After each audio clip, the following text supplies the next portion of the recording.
Alright, everyone, welcome back to the study prep, guys. Csec. Anyways, I know that you guys have been waiting for the complete answers for the Csec Social Studies 2025 May June paper 2. The answers are officially in. This is the first official video. The results are in, guys. All the answers will be compiled. If I did not include question one because I did that on my previous video. But aside from that, all the answers are officially in.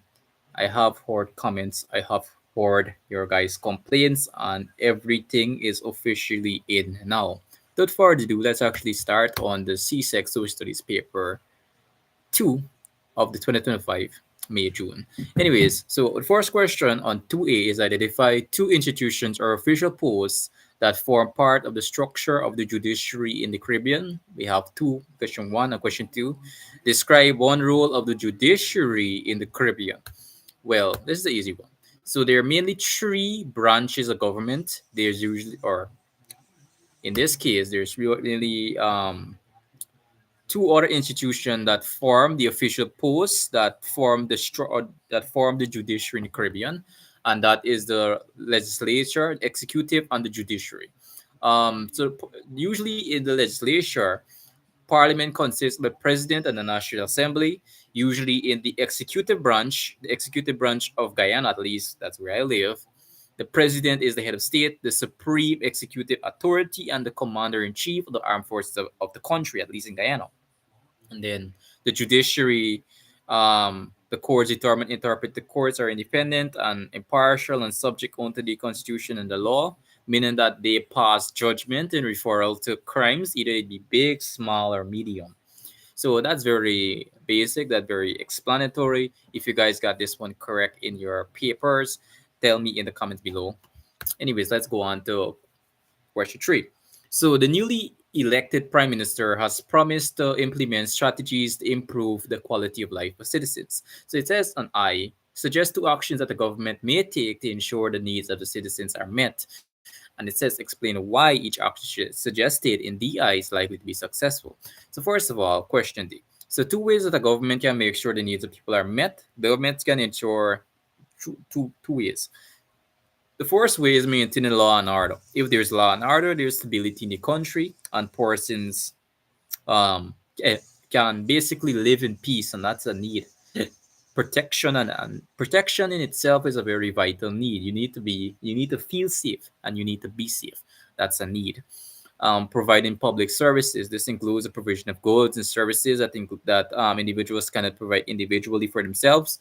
This could be in the form of employment opportunities. Government provide public goods that benefit everyone, such as infrastructure, and ensure that citizens have access to services like healthcare, education, and public safety.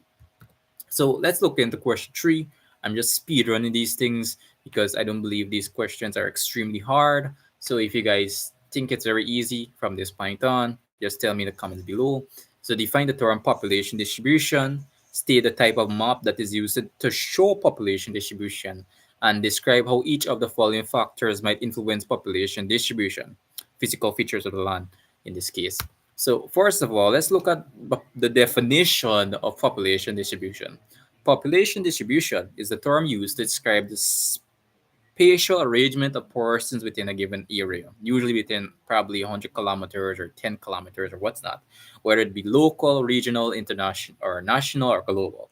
It provides insight into how populations are organized in space and helps in understanding various social, economic, and environmental dynamics of a region. It could really range because of the physical feature of the land. If the land is very rigid, if it consists of a lot of rainforest, if it's urban, if it's rural, all of these terms you guys will learn as you go on into social studies a bit more. Especially if you're a new learner. So let's look into a dot map, and this goes back to state the type of map that is used to show population distribution. And the type of map that is usually utilized in this case is the dot map. A dot map, also known as a dot distribution map, is a type of thematic map used to represent the spatial distribution of a particular feature or phenomenon by placing dots on a map. Each dot typically represents a certain quantity or unit, the feature being mapped, such as population. Usually represents population. There's different types of map, but I would like to use the dot map in this case because I got it correct in the CSEC. I've seen a lot of students use the dot map as an example because it's so easy for occurrences of a disease or a location of resources in Guyana or in some countries. They use a dot map to show whether there's gold or there's diamond in a particular area or space. Anyways, let's look at how the physical features of the land affect population distribution. So, population features of the land significantly influence population distribution by determining the stability and basically if the place is livable or not. In this case, it's hab- habitability.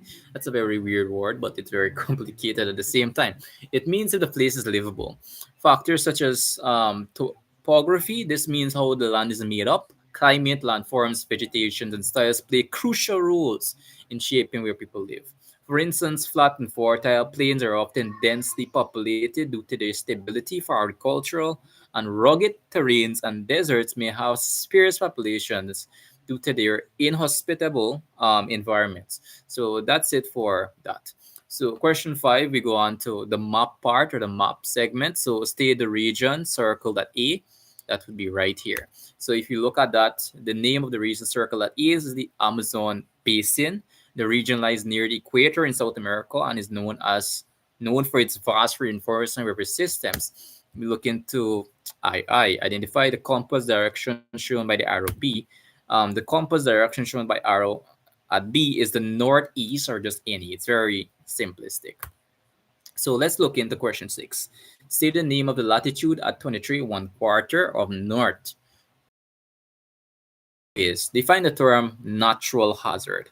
So define the term natural hazard. Natural hazard is a naturally occurring event that has the potential to cause harm to people, property, and environment.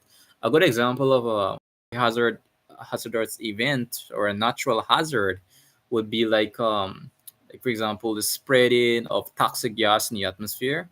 This is in case of hurricanes and volcanic eruptions, earthquakes, floods, etc.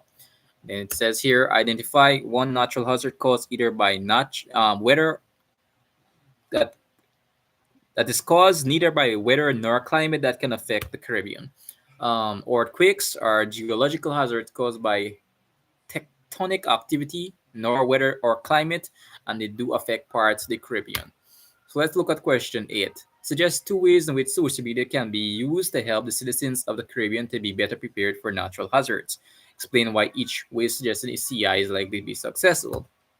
So, why each way is likely to be successful to begin with? So, for example, early warnings through like Facebook. I know a lot of you guys. I know basically everyone watching me right now has Facebook, WhatsApp, and Twitter, which can reach thousands of people instantly, which could notify you of that. Hey, there's a big storm coming. We need to get the hell away.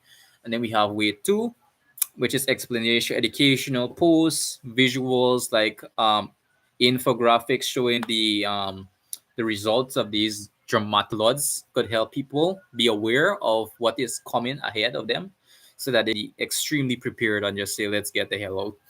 So this is the last section. And guys, if you have made it so far, I just like you guys to just hit the notification bell, hit the subscription bell.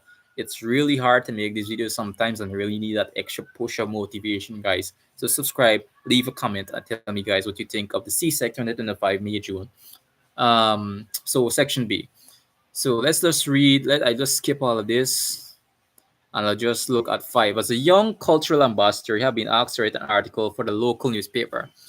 Prepare an article on the topic above. In your article, state 2 cultural forms which are present in the Caribbean. Explain 2 reasons for the cultural diversity which exists within the Caribbean region. Outline 1 benefit of cultural diversity within the Caribbean. And suggest 3 actions that community groups may take to recognize cultural diversity of the Caribbean. And this is what I managed to copulate. Just going a bit more. I tried to make it very much condensed so that I won't make it extremely long. Celebrating cultural diversity in the Caribbean is home to a rich tapestry of cultural forms that reflects its diverse heritage. 2 prominent examples are music and cuisine. Musical genres such as reggae, calypso, and soca are deeply rooted in the region's history and express the experiences of its people. Caribbean cuisine, influenced by European and indigenous traditions, showcase dishes like roti, each telling a story of migration and adaptation. These cultural forms are not only expressions of identity, but also sources of pride and unity. The diversity found in the Caribbean stems from its complex historical and social background. One major reason is the region's colonial past, where European powers such as Britain, France, and Spain, or France, Spain, and the Netherlands introduced their languages, religions, and customs. Another key factor is the migration of various ethnic groups, including enslaved Africans, indentured laborers from India and China, and later immigrants from the Middle East and Europe. These groups settled across the islands, blending their traditions and creating a multicultural society.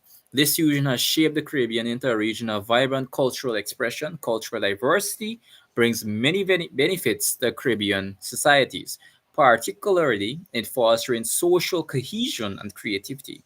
It encourages tolerance and mutual respect among different groups, which is essential for peaceful coexistence. To promote this diversity, community groups can take several actions.